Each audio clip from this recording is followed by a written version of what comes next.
রাজনীতির মাঠে নতুন যে রাজনৈতিক দলটিকে নিয়ে নানান আলোচনা সমালোচনা বা মল্লযুদ্ধ তর্কযুদ্ধ সবকিছু শুরু হয়ে গেছে ছাত্রদের সেই বহুল আকাঙ্ক্ষিত বা প্রতীক্ষিত রাজনৈতিক দলটির আত্মপ্রকাশ আগামীকালকে। তো ইতিমধ্যেই বিভিন্ন সূত্র থেকে ছাত্রদের নতুন এই রাজনৈতিক দলটির নাম চলে এসেছে।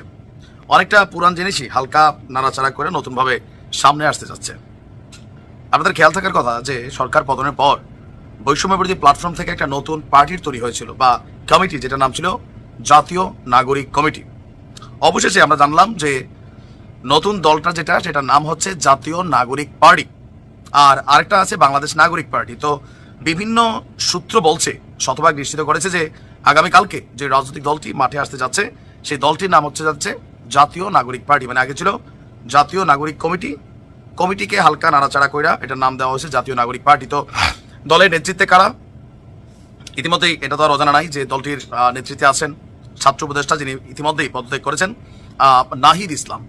আর জাতীয় নাগরিক পার্টির সদস্য সচিব আক্তার হোসেনের নেতৃত্বেই আগে যারা কমিটি ছিল সেটারই যারা আছে সদস্য সচিব আক্তার হোসেন এখানে ওই জায়গাটাতে তাদের অবস্থান শুরু করেছেন।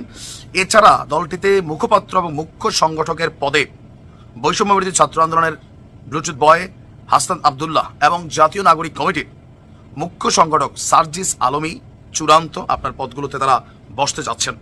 তো জাতীয় নাগরিক কমিটির একাধিক সূত্র বলছে এই পদে জাতীয় নাগরিক কমিটির আহ্বায়ক নাসির উদ্দিন পাটোয়ারিকে নিয়েই আলোচনা করছেন আপনার শীর্ষ নেতারা, আর যাকে নতুন দলে সমঝোতার ভিত্তিতে জ্যেষ্ঠ যুগ্ম সদস্য সচিব পদে রাখা হয়েছিল।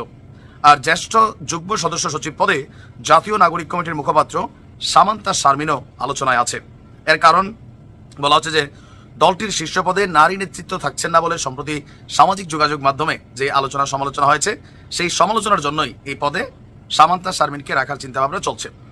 জ্যেষ্ঠ যুগ্ম আহ্বায়ক এবং জ্যেষ্ঠ যুগ্ম সদস্য সচিব পদ ছাড়াও আরও 3টি পদ সৃষ্টি করে গুরুত্বপূর্ণ সাবেক ছাত্র নেতাদের জায়গা করে দেওয়ার চেষ্টা চলছে। এই পদগুলো হলো মুখ্য সমন্বয়ক, কোষাধ্যক্ষ, দপ্তর সম্পাদক। এসব পদ এবং বাইরের গুরুত্বপূর্ণ পদে জাতীয় নাগরিক কমিটির যুগ্ম আহ্বায়ক সারওয়ার তুষার, তাসলিম জারা যিনি ডাক্তার আপনারা সকলে চিনেন, আরিফুল ইসলাম আদিব, যুগ্ম সদস্য সচিব অনিক রায়, মাহবুব আলম, অলিক মৃকে দেখা যেতে পারে। এছাড়া আরও বিভিন্ন পদে ওই জাতীয় নাগরিক কমিটি বা বৈষম্য বিরোধীতে যারা লিড করেছেন তারাই দলটার বাকি যে পদগুলো আছে সেখানে ধারাবাহিকভাবে তারা পদ পেতে যাচ্ছেন। এখন আগামীকালকে আনুষ্ঠানিকভাবে আপনারা এটার বিবৃতি দেখবেন বা আত্মপ্রকাশ দেখবেন। এর মাঝখানে আবার টুইস্ট থাকলেও থাকতে পারে, বাট মোটামুটি নিবন্ধন কমপ্লিট যতটুকু আমরা বুঝতে পারছি জাতীয় নাগরিক পার্টি। তো কেমন হলো নাম, কি আশা আকাঙ্ক্ষা এই দলের কাছে কমেন্টে লিখতে পারেন।